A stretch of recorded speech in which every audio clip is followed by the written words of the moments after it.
Sa magandang araw, good morning. Kamusta po tayong lahat? Bali, another day and another house improvement update po dito sa mga ongoing project. So as of now, meron po tayong 5 project. Dalawa rito sa phase 3. So dalawang up and down, yung isa for finishing na. Meron din tayong row house doon sa phase 4. Tapos meron tayong Tansa Garden Premier project at saka dito sa Anyana Beller East project. So siguro meron muna tayong mga tatapusin muna na project bago tayo magbukas uli or mag-open, kasi napakahirap din po kasi nung medyo malalayo yung distansya ng mga project natin para matutukan po natin. Ayun mga karo, sa project update tayo sa mga ongoing project natin ngayon, kaya samahan niyo po muli kami ngayong araw po ng Biyernes, January 16. Enjoy watching po! Let's go! Tara! Bali mga karos, una natin pinuntahan itong Tansa Garden Premier project. Ayan, bali preparasyon po para dun sa balcony. So sakali baka kayang-kaya pong buhusan to hapon or bukas. Ayan, sakali. So may mga ginagawa silang mga preparasyon po dito. Ayan, shoutout nga po pala dun sa message sa akin. Nagkaroon tayo ng content kahapon regarding sa kisame at saka sa floor tiles. So yung content na yon, kung sakaling may budget ka, sakto lang, tapos lumipat ka sa mga ganitong klaseng unit. So yung unit kasi na to, pagka turn over sa inyo, meron naman na po yung bubong. Yan, may bubong siya, pero sa floor tiles wala, as in na bare finish. Yan, pero may linya na ng mga kuryente. So lalagyan mo na lang ng bulb yung ilaw na nakaabang. Ngayon, kung sakto lang budget mo, ano ba talagang mas better na ipagawa muna? Kisame ba or yung floor tiles? So ang sagot ko doon, floor tiles ka muna. Yan, para matirhan mo na siya, hindi maalikabok, pag inapakan mo, smooth na, pwede ka na maglagay ng gamit. So yung kisame, basta yung bubong ay may insulation, hindi yan ganun kainit. So kahit may budget ka na, saka mo na lang ipahabol. Yan, mga kasama natin dito, nagpe-prepare sila. Kuya Boy, morning po Kuya Boy. Yes, Andy. Nakaubad pa. Ayan. Maganda nga yan, sa araw. Si Kuya Doming, good morning po Kuya Doming. Pakiingatan ng pine tree Kuya Doming ha. Pinag-usapan tayo nila client dyan. Si Rusty, Rusty, morning. Okay, ito na yung abang sa water line. Yan. Tapos si Kuya Richard, yung gawa niya po dito. Kuya Richard, morning po. Yan. May nag-comment doon sa Facebook ko, Kuya Richard, malupit daw talaga to si Kuya Richard. Sabi ko, hindi lang malupit sa masonry works yan, dancer pa yan. Elias ng Bagtas. Ayan. So ito na pa yung ginagawa ni Kuya Richard dito. So mas ma-appreciate natin to kapag maganda yung weather. Yun talagang hindi tutok dito yung araw. So siguro pag hapon yan maganda. So sana ma-impress natin si client dito. So ito yung perspective niya. So pagdating dito is parang lupa na lang po yung ilalagay dyan. Pagka nagpa-landscape sila, ayan, lupa, para makakapagtanim pa. Wala akong idea sa mga halaman, pero ganito na lang kasi yung space. Ayan, ganyan na lang yung space dyan. Alam ko naman may mga halaman na pwedeng itanim dyan. Tapos may pailaw rito. The best. Yan. Siya nga pala, nung dumating ako rito, magte-10 na ng umaga. Yan, break time. Break time to. Kuya Doming, break time. Break time. Pag hindi lang na magamit to, sabi na to. Okay, yan. O, siguro problema. Paano mo bibit-bitin yan? Hindi, pagdala ko yung sasakyan ka ha. Tabi mo lang dyan. Sa akin naman mga karos, basta magpapaalam lang. Walang kaso sa akin yan. Pag may hinihingi, labor materials kami rito sa project. So akin po to. Tapos pagka naman, manpower lang tayo. Syempre lahat ng iuwi natin, ipagpapaalam muna natin sa may-ari ng bahay. So ito muna yung update. Di na po ako makyat dahil medyo masikip na po dyan sa taas. Yan, nakakyat naman na tayo kahapon dyan eh. So nandito na si Kuya Boy, yung mga asikasuhin niya rito, yung mga electrical wiring. Yan, tapos dito sa formworks, kaya siya nandito. Yan, isa yan sa mga duty niya dito sa Lee and Aki Builders. Isa yan sa mga ginagampanan niyang trabaho. Yan, tara, break time. Nandito naman tayo sa Anyana Beller East Project. Yan. Good morning nga pala kila client owner. So ito na yung ating gate. Pag naka-open po siya, lumagpas na po siya dito sa sidewalk, pero makikita nyo naman po ito. Yan. So sa NGL, so ito. Bali kita naman natin na hindi naman po talaga siya hagip po rito sa pinakadaanan. Kaya sinukat po namin yan. So ayun po yung opening. Ayun gate yan si Mrs. Good morning Adonis. Morning. May dumating tayong materyales. Bali may Acrytex primer na kasama yan doon. Yun ang nakalimutan lang, sir. Nakalimutan. Babalik na nila. Okay, sige. Bali meron tayong 12mm dito. Tapos yung angle bar kompleto yan. Kompleto. Nasaan yung isa? Dapat dalawa yan eh. Ito pala. Ayun oh. Ayun, naka naka-coveran. So bali yung isang angle bar mas maliit siya para rito sa trench drainage, yung medyo malaki dito naman. Tapos combination siya ng 12 mm na square bar. Ayan. Kuya Rigor, good morning po. Morning po. Yan, nagustuhan ni la client yung gawa ni Kuya Rigor. Nagpunta pala sila client dito kahapon. Ayan na. Yung gawa ni Kuya Rigor ay yung finish nandito. Bali, ano pa lang po to. Bali, dadaan pa po to sa top coat. So, top coat na siya, pero pagka turn over natin, yan, dadaan pa po siya sa top coat ulit. So, kapag nakakabit na po pala siya, pag naka-install na.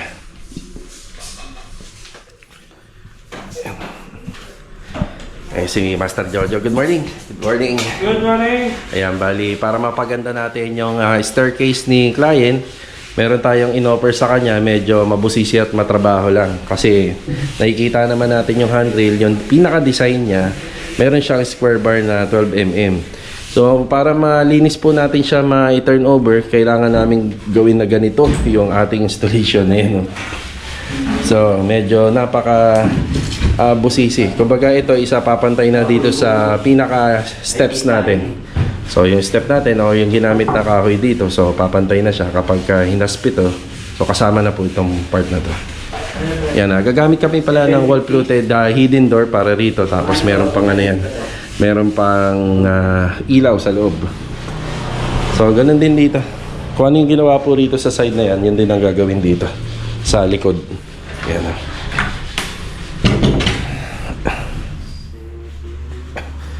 Materials, may binili. Ilan na resibo mo sa'yo? 3? Hindi, sa'yo naman na. Sabay-sabay ko lang. Sabay-sabay na lang.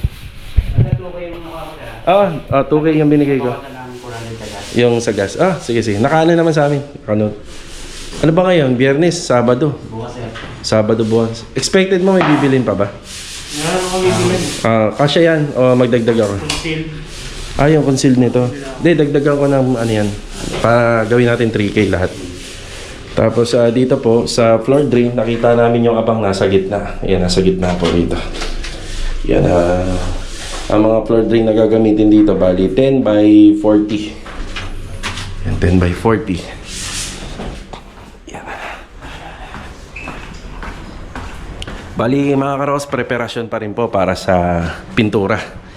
Kuya Philip, good morning po. Yan, good morning. Nakakala ko yung butas dito eh. Ayun wala na pala yung butas dyan. Yan preparasyon. Yan. Tapos dito kay Louie. Louie, good morning Louie. Good morning. Ayan Ano to Louie, lalagyan mo na. Opo. Para makapag-flooring ka na rito. Ayan. So sa lahat ng TNB, bali 10 by 40 yung floor drain. Nakita na ni Ma'am Towie. Anong sabi nila? Ayos. Nice daw na. Nice. Manage. Ano yan? Nakakabit na ba yan? Opo. Kinabit ko na rin. Kinopnilyo ko na. Oo. So ito yung sinasabi ko. Nakakapagpatong pa siya rito, no? Ayun, O tama itong ginawa mo. Kabit mo na para safe na, no? Ganda. Sabi ko nga, hindi pa natin makita yung pinakaganda nito. Pero pwede pwede mo nang lagyan ng pin light din yan kung tutusin lang. Meron. Nakatago dyan. Unti lang naman yung naikabit nila Para lumiwanag. para lumiwanag na. Yan.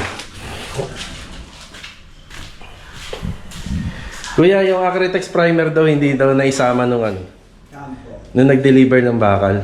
Ayo. Oh, meron pa lang dapat kasama yun. Di ba, kakausapin ko na lang sila, ako na lang bibili. Marami pa ba? Meron pa po tayo isang box din yun eh. Hindi, ano pala, Acrytex reducer, sorry. O, isa lang yun. Isa lang, oh sige, hayaman na. Pero kaya pa naman po. Kaya pa yan hanggang bukas. Kaya pa din. Oh, sige. Kaya pa naman yan. Oh, pero bibili na ako. Pag nasa labas kami. Yan, saktuhan lang po yung materialis namin. Ayan yung plywood. Paubos na rin. Tapos may gate na rin. Doon, ano sabi nila ma'am dito sa gate na gawa natin? Ay, hindi ko lang na... Hindi. Hapon, sir. Lumabas kasi ako, sir. Ay, hindi mo sila inabutan? Hindi. Dumating sila rito kaso lang... Okay. So, ito kasi may kulang pa, 'di ba? Ay, handle natin. At saka yung barrel bolt na. Yung barrel bolt. Okay, so may kulang pa. Black din yan. Ha? Black lang din yan. Black lang. Puro lahat black. Wala na order polytop mo. Alam ko meron. Meron ka dyan. Hanapin mo yung gamit pero alam ko meron. Ako bumili. Tingnan, check mo yung mga gamit natin. Wala akong inanong pinalista sa kanyang polytop eh. Wala ba? Aqua? Hindi, polytop. Yung pang with hardener. Wala tayong polytop. Wala? Wala ba? Parang feeling ko nga wala. Oo, tama. Kasi duko pala yung ano yan, yung cabinet. Oo. Hindi. As duko talaga, hindi natin hindi siya flat. Hindi kagaya yung ginagawa natin, duko talaga. Oh, duko. Duko yung ano niya. Wala natin ng lacquer white yan. Lacquer white. Ang Boysen. Sige. Ano ba sunod mo? Hanggang bukas, yan pa rin naman yata ginagagawin mo. Sige, ihahabol na lang natin yan. hindi, pagka naman. Pagka na lang yung... Ito kasi epoxy na gagamitin ko dyan. Sige. Ayan, konting lang, pag-uusap tungkol sa materyales. Pero i-double check ko rin po, papasok ako sa loob. Ako naman kasi yung bumili ng mga materyales dito. So feeling ko naman nagustuhan naman po nila yung gate na ginawa natin kasi yan naman po yung disenyo sa perspective. Siya nga po pala, yung may sinusundan kaming rito, mga perspective para sa buong bahay. Ngayon, nag-request na lang si client na wag na muna ipakita sa vlog. Siguro pagka medyo yung nakaporma na. Pagka medyo forma na yan, pwede na po natin ipakita sa vlog yung yung mga perspective nito. Ayun yung gate, single. Opening niya nandito po sa kanan. Ayan si Kuya Philip, malapit na pong matapos dun sa sa taas. Halos pababa na po siya dito. Susunod niya ito. Ang nakikita ko matrabaho rito, itong part na to. Grabe, mag-aalikabok po ng husto yan. Matindi po yung pagkakaalikabok niyan pag na nagkataon. Kasi kailangan ipantay yung wall niyan. Yan, dito po banda. Yan yung project natin dito sa Anyana Bel Air East project. Yan na. Yung tungkol nga po pala dun sa project natin sa phase 3. Ayan yung sa finishing, bali po siya. Papakita na lang po natin kapag halos matatapos na. So para nandun na lahat, nakalagay na. So abangan po natin yung before and after niya.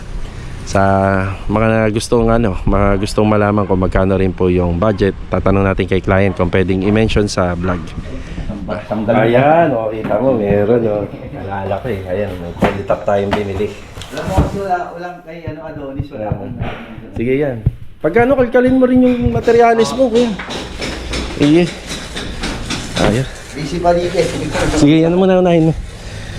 Ayan. Yan! Tanggal na! Yan. Yan, nagkaroon din pala ng problema rito mga karos. Kasi yung lamppost, hindi na po siya hindi na po siya tumagma dun sa sa detalye niya kasi nabago nga to dahil may poste dyan sa gitna. Dapat buong sliding. So pinapa-adjust ko na lang po yung wiring dito. Yan, okay na tayo. Okay na muna tayo rito. Sayang hindi kami nagkita ni client. Pag alis ko pala kahapon, siya naman daw nilang pagpunta. Yan ang project natin dito sa Anyana Bel Air East. Lahat na ng dapat ikakabit na. Ang medyo matagal lang talaga rito yung mga gawain ni Kuya Rigor at saka ni Louie. Yan, tsaka syempre si Kuya Philip. Halos siya po lahat na nagpe-prepare po niyan.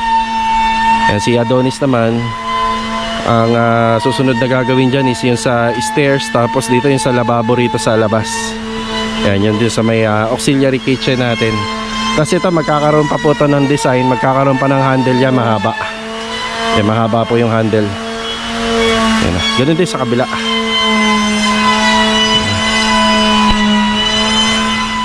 Okay. Saka pala mga karos, nagpunta kami rito sa phase 4. So dito, aayusin na po yung abang po ng copper tube para dun sa back extension.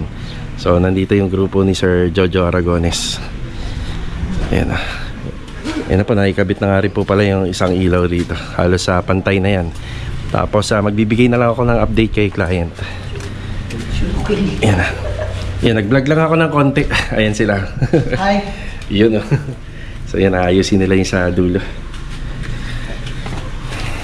Okay mga karos, may asikasuhin lang po kami ni Mrs. Ayan, tanghali na po. Ayan, kasama po natin si Mrs. Shower out! Tara! Bali ito mga karos, after break time. Ayan. Okay, balik tayo dito sa Anyana. Ayan, dito tayo banda. Medyo maingay.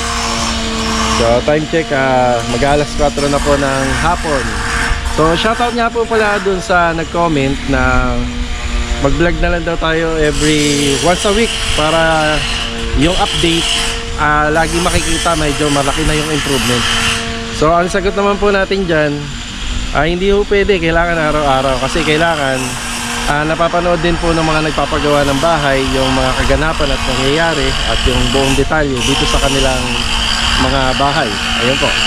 Saka as a vlogger po, sa house renovation, required po tayo talaga mag-vlog araw-araw.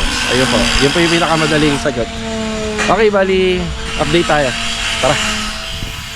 Okay, balik tayo rito sa Anyana Bel Air East Project. So ito yung tinutukan natin ngayong araw. Ayan, ngayong araw. Tapos bukas nga po pala, araw ng Sabado, tingnan natin kung matatapos na tayo doon sa project natin sa phase 3, yung finishing project natin. Ang hindi ko lang po naisama sa vlog ngayon, yung isang project natin sa phase 3 din, yung bago. Gawa ng medyo mahaba na po yung vlog natin. Yan na, update.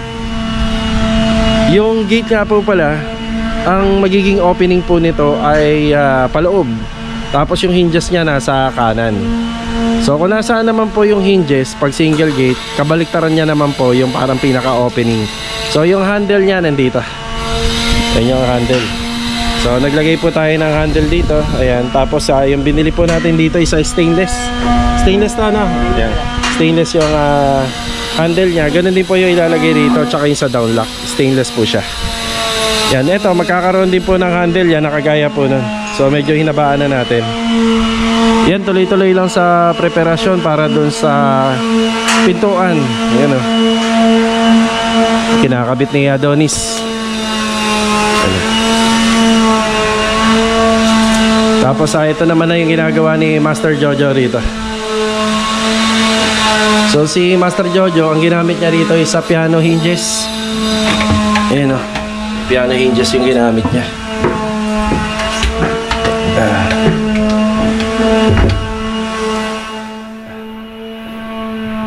Parang ano na lang to, no? Isang buong plywood na lang kasi maliit lang naman eh, no? Isang buong plywood na ginamit namin dito. Yan, kasi maliit na lang naman po yung magiging pintuan. Ayan.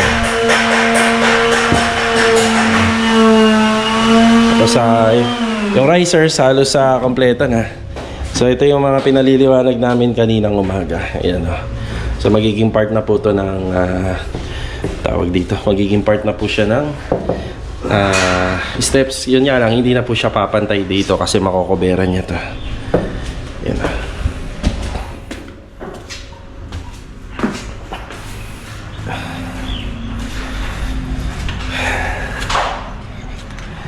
Dito na nagmamasilya si Kuya Philip, tapos pinatanggal na natin yung moldura dyan.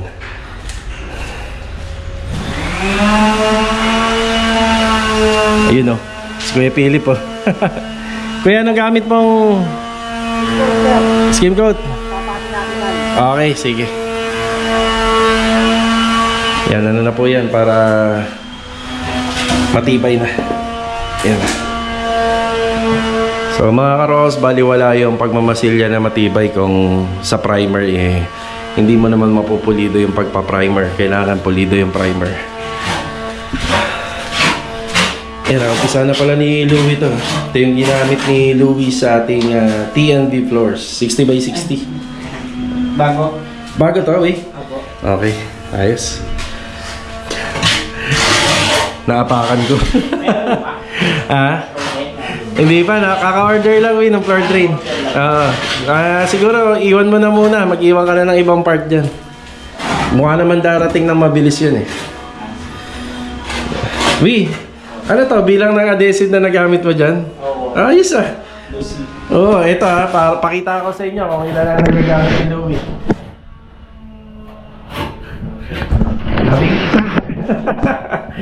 11 na adhesive. Nagamit po dyan. So, conforme naman po kasi yan. Conforme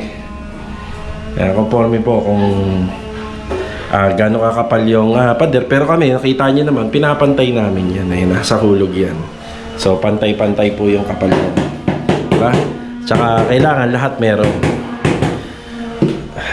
So, sa sukat na ang dimension 210 cm by 120.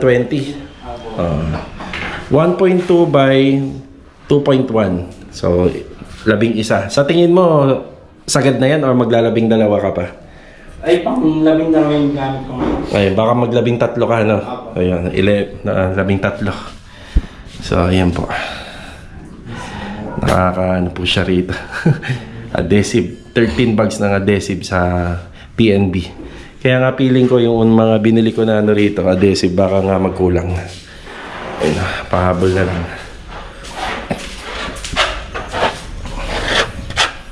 Maganda pala dyan, Kuya Philip, no? Hindi maingay. Ay, hindi maingay, hindi mainit. No? So, pinadouble check ko naman yung waterproofing na, Kuya. Okay na? Solid yung waterproofing natin, na? Makapal, walang sugat. Wala. Okay. So, yun, mahalaga yung waterproofing that walang sugat. Kasi para hindi siya pasukin ng tubig.